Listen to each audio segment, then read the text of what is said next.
So this is my favourite dessert, and actually saw one of my friends, Emma, make it recently, so I thought it'd be brilliant to make a video. Apple crumble. I like to throw in a bit of banana here, and I'll give some credit to my brother-in-law Jamie, who loves to put a bit of banana in his crumbles, and it's delicious.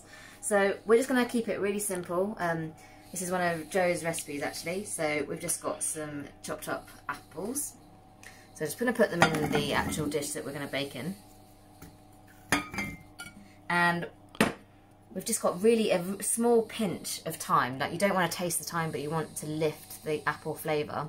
So we're just going to put in this amount of thyme in with the apples. And then again, the same thing really with a little bit of white wine. So I'll put my thumb over there and just give it a little sprinkle.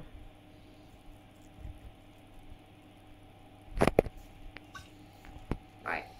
The last thing to do is I'm just going to add in a few bananas, just one banana, some lumps of bananas, and just give it a little stir. Now these won't soften, they'll go hard if you just put them in, bake them separately, but you really need the crumble on top for it to steam and become like soft apples and a crunchy topping. But while we make the crumble, we will go put this in the oven for about 10 minutes or however long it takes. So the oven is about 190. Just put that in there.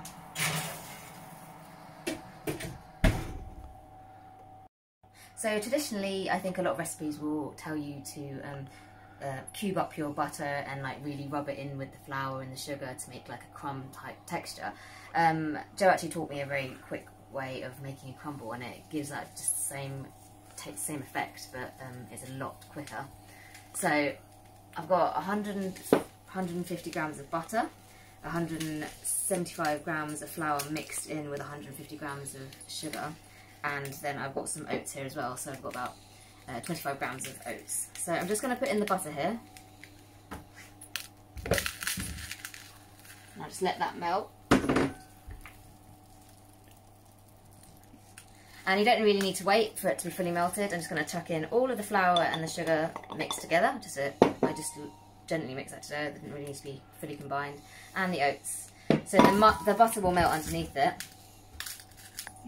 So normally I would probably just walk away and start getting on with other things, because by the time you get back, the butter's melted, the flour and the oats have started crisping up, and it just needs a few turns after that. So we've left it a couple of minutes, the butter's melted. I'm just going to give it a few stirs just to combine it. There's a bit more butter there. This is how you get your lumpy crumble, and if you're anything like me, we like the crumble heavy and the lighter on the fruit.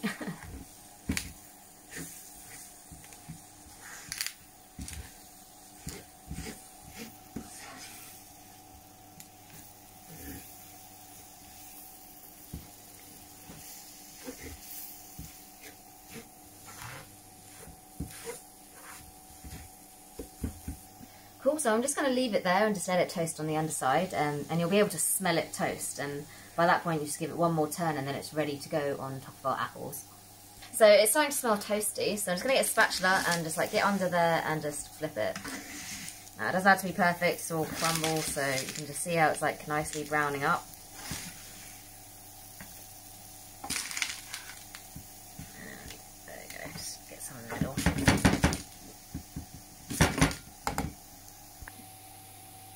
So I've taken our crumble from earlier, the base with the fruit, and I'm just going to lay it on top of the crumble. So it's just going to toast up even more in the oven. And remember, this is what we need to keep the steam in, so to cook the apples and the bananas to get them more soft. So make sure you've got a good cover.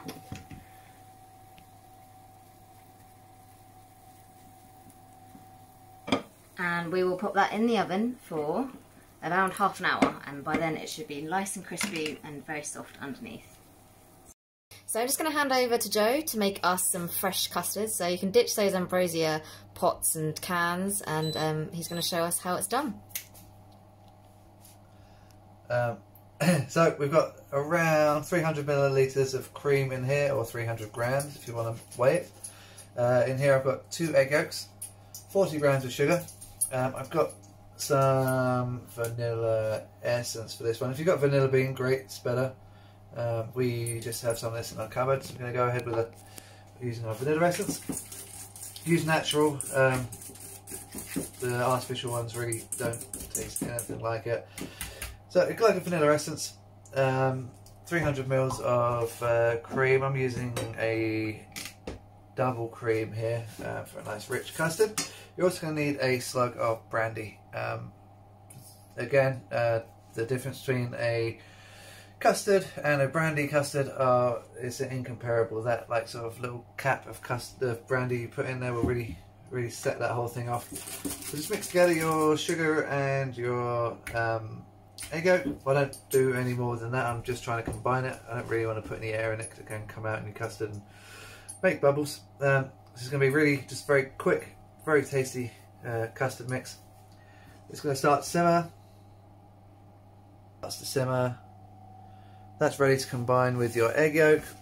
The egg yolk, when you do this, your hot goes into your cold egg yolks, and it goes in very slowly to stop anything from cooking at first. You just want to combine it. So with a little handy whisk like this.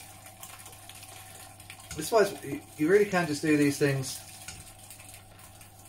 yourself. You don't need to buy pre-made custards because it's so quick and easy to do it yourself. You turn that heat down a little bit, not that much, and then your nice hot egg cream mix goes back together, and on a medium heat just warm it through again, and as it's warm it's going to thicken.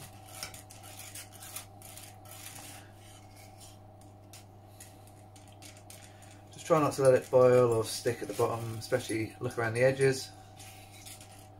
Make sure you keep it moving.